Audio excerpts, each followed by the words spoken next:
boa noite a todos, aos que estão online, aos que estão presentes. E vamos para um segundo momento. Agora, às terças-feiras, nós temos 3, né? O primeiro com o Dr. Paulo, o segundo é o estudo e o terceiro é o tratamento. Que Jesus nos abençoe nessa noite, abençoando a todos que estão aqui, os seus lares por aqui representados, que os amigos espirituais estejam presentes, me intuindo para um estudo onde as pessoas possam sair daqui um pouquinho mais de entendimento, um pouquinho mais de conhecimento. Obrigada, Jesus, por mais essa oportunidade de trabalho. Assim seja. Bem, hoje eu vou falar de uma coisa, um assunto que é meio difícil para a maioria de nós. Não vou colocar todos nós, mas a maioria de nós. Falar sobre o perdão, que ainda é uma coisa que a gente tem muita dificuldade, né? Em certas situações, de perdoar. Então, no estudo de Hamed hoje, os prazeres da alma, o assunto é perdão, então nós vamos procurar saber o que é o perdão e entender por que ele faz parte de um capítulo do livro Os Prazeres da Alma. Por que o perdão se torna um prazer para a nossa alma? Então, eu trouxe aqui o conceito de perdão. Perdão é o ato de abrir mão do ressentimento, da raiva, da mágoa ou do desejo de vingança contra alguém que causou dor ou errou com você. Não significa esquecer ou justificar o que aconteceu, mas escolher seguir em frente com mais leveza emocional. Isso é o que quer dizer perdão. E Hamed fala: perdoar ou desculpar alguém é bom e saudável, mas viver desculpando indefinidamente os erros alheios pode ser muito perigoso. As emoções enterradas e não verbalizadas se manifestarão de forma negativa em outras situações e com diferentes pessoas em nosso dia a dia. Toda criatura deseja a paz e a felicidade e quer afastar de si o sofrimento e a amargura. Essa é a meta de excelência de todos os seres humanos. O entendimento do nosso melhor depende do grau de raciocínio lógico ou da situação que estamos vivenciando. Todo procedimento é compreensível e proveitoso em determinado contexto de vida. Quando tomamos atitudes baseadas em mágoas e ressentimentos, é porque supunhamos que isso nos parecia melhor. Sempre agimos conforme a nossa maturidade espiritual do momento para decidir e resolver nossas dificuldades existenciais. Ou melhor, tomamos decisões de acordo com as nossas possibilidades de percepção e interpretação e também segundo nossa capacidade e habilidade conquistadas. Damos o que temos, fazemos o que podemos. Apenas se dá ou faz aquilo que se possui ou pode.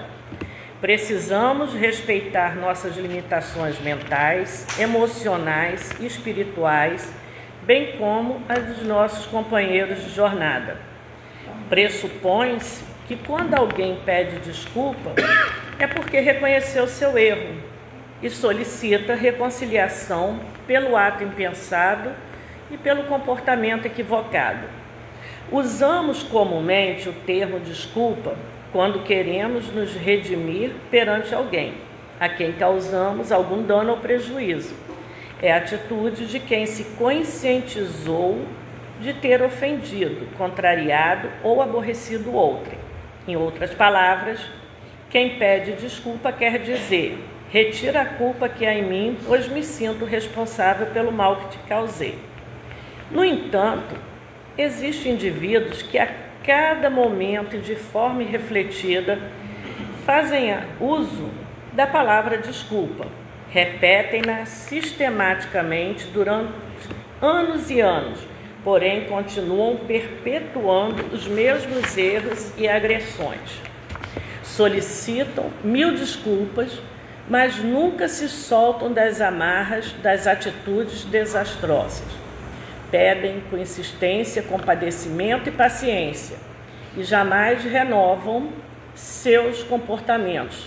Continuam atormentando a vida alheia.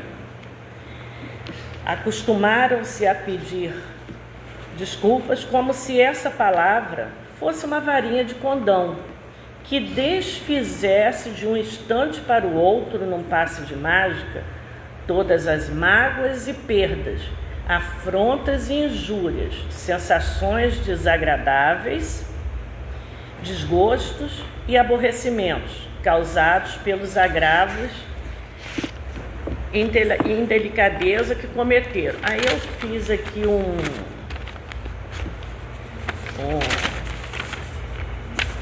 deixa eu achar aqui. Tem uma notinha para a gente ver esse parágrafo aqui.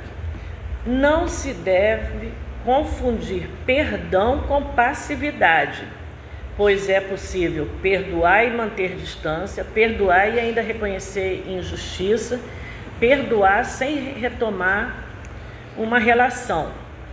O que acontece? Tem pessoas que aprontam, vamos colocar nesse termo, aprontam. Aí daqui a pouco vai ler, desculpa, me perdoa. Aí tá, você perdoa. Daqui a pouco volta, comete ou os mesmos erros ou erros diferentes. Você me desculpa, me perdoa. E aquilo vai ficando banalizado, aquele pedido de perdão.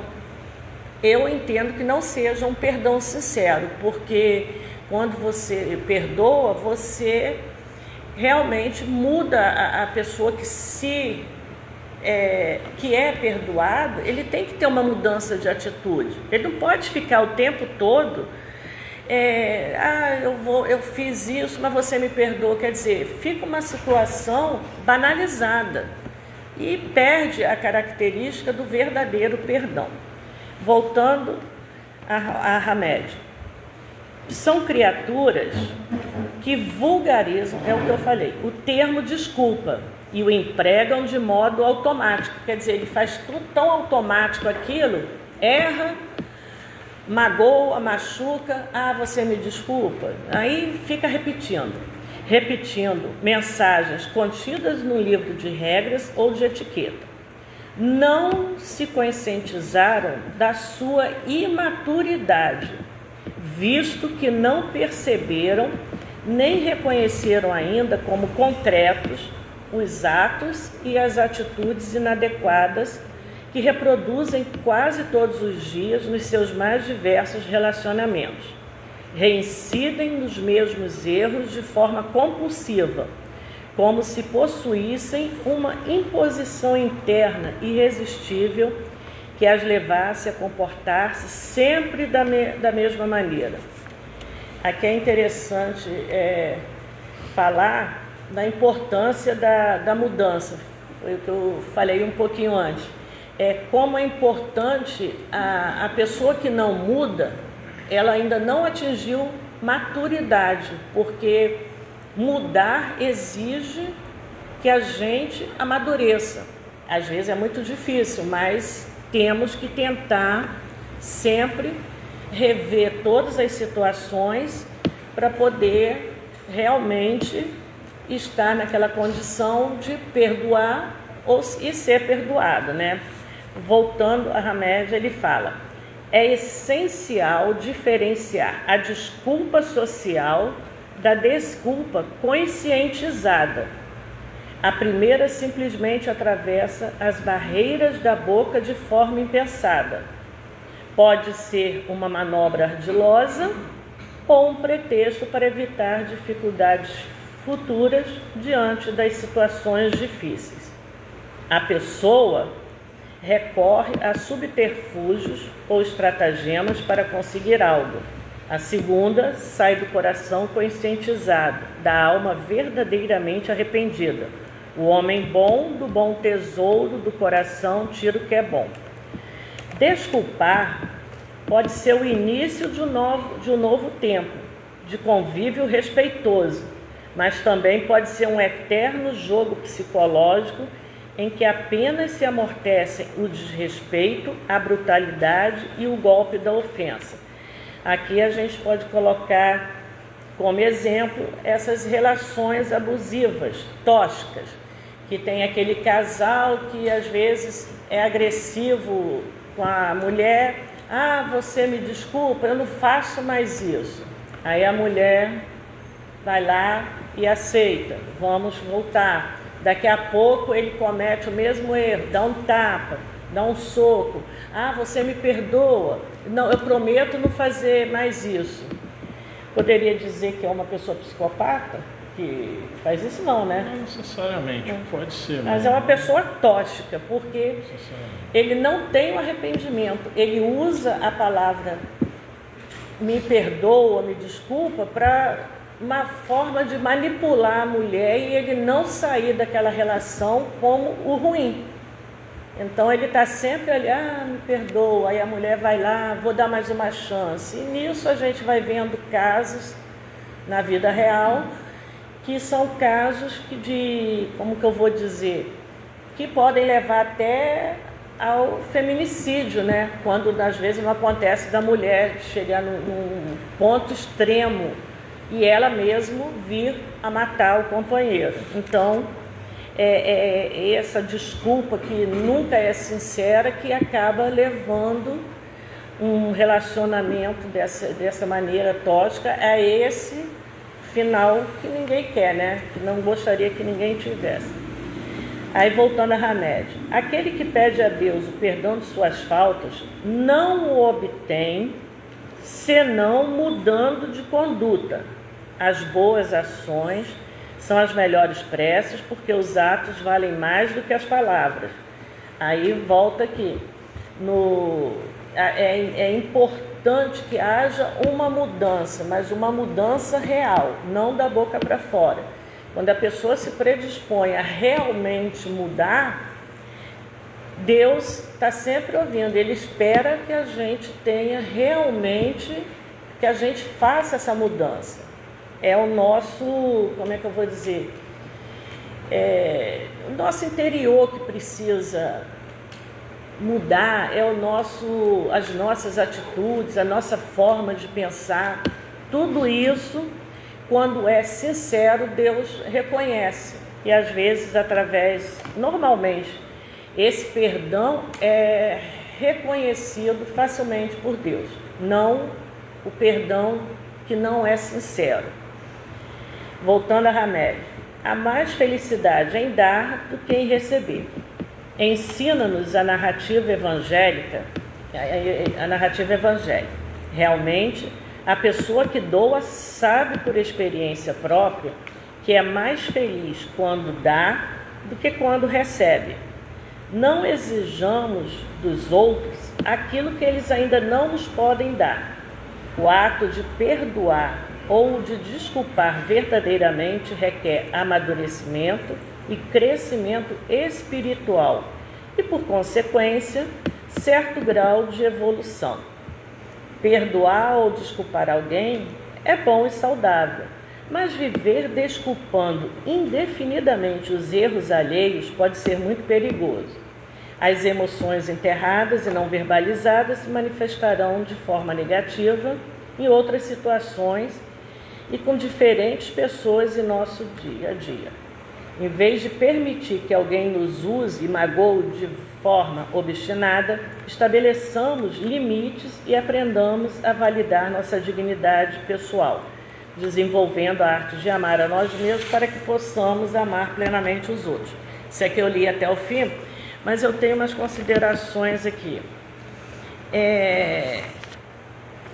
O perdão, ele não é uma coisa fácil, como a gente já colocou, não é uma coisa fácil de fazer. Ele tem que ser visto como um processo. Às vezes a gente começa com uma decisão de não alimentar mais a ferida da mesma forma todos os dias. Esse processo ele não se dá só com eu perdoo, vou te perdoar. É preciso que a pessoa também ela amadureça para poder realmente perdoar com sinceridade. Então não é um processo gradual, não é uma coisa que de um dia para o outro. A gente tem muita dificuldade em relação a isso.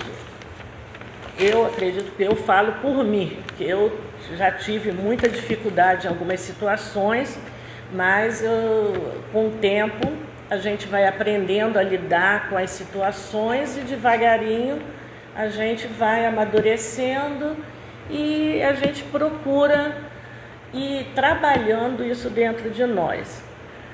Aí vem a pergunta, o que é perdoar? Perdoar é uma cura interior, porque reduz o sofrimento e traz paz. Perdoar é uma libertação. Ele rompe ciclos de raiva, culpa e apego ao passado. Perdoar é compaixão, é reconhecer que todos falham e estão em aprendizado. Quer dizer, todos nós estamos em aprendizado. É uma reconexão espiritual. Aproxima mais de Deus e de suas leis de amor, com o universo, com a vida ou consigo mesmo. Aí, falando espiritualmente, o que o perdoar não exige? Espiritualmente, o que o perdão ele não exige? Esquecer. A gente não esquece o que nos magoou. Mas também não devemos, não exige que a gente se reconcilie imediatamente com aquela pessoa. Você pode perdoar e viver a sua vida sem necessariamente se reconciliar imediatamente. Às vezes até você perdoa à distância, não precisa chegar, eu te perdoo. Você pode perdoar à distância, né, Leonardo?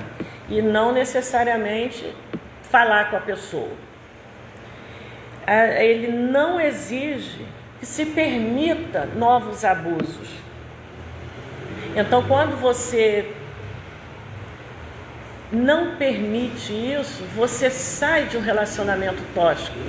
Então, você não é obrigado a perdoar e conviver com aquele relacionamento tóxico que te maltrata, que te agride, que te rebaixa. Então, espiritualmente falando, perdoar não exige que você permita isso, que continuar naquela situação. Ele também não exige confiar de novo automaticamente. A gente pode perdoar e no fundo tem uma certa reserva, porque você não consegue confiar plenamente naquela pessoa que te traiu, que traiu a sua confiança. Eu não vou lembrar exatamente, mas uma vez eu vi um padre falando, foi até interessante, não lembro o padre, não lembro o contexto todo, mas ficou uma lição, que tinha alguém feito alguma coisa com ele, quando ele era mais novo. Toda vez que ele lembrava, ele ficava assim, danado da vida. Aí ele foi passando o tempo, aí ele foi indo, até o momento que aquilo não mexeu mais com ele. Aí no final ele fala que esquecer, ele não esquece, mas quando ele lembra, ele já não lembra com aquela raiva. É uma coisa assim que passou. O perdoar não exige que você esqueça. A gente é humano, nós temos inteligência, nós temos neurônios, temos cérebro, então a gente não esquece. Só que a gente tem que não esquecer, mas lembrar de uma forma que aquela ofensa, aquela agressão, ela não te doa mais, que ela não magoe mais. Isso é perdoar. É difícil, mas a gente, com o tempo, a gente consegue. E no livro O Evangelho segundo o Espiritismo, tem um capítulo intitulado Amai os vossos inimigos. Como que a gente ama um inimigo se a gente não aprendeu a se amar ainda, a se respeitar? Você só consegue amar o outro como Deus quer já é meio complicado. Mas amar o inimigo é mais complicado ainda. Então exige um processo de reforma íntima, porque quando a gente aprende a se respeitar, a se amar, você começa a amar o outro. E futuramente, em algum momento, aquele inimigo você vai aprender a respeitar e amar também. Não há necessidade de você conviver com ele, estar o tempo todo com ele, mas a distância eu acho que resolve também. Então, eu penso que para se chegar a esse ponto de perdoar e futuramente desenvolver o amor, a gente precisa realmente passar por essa questão de se amar, de se respeitar, para poder chegar lá.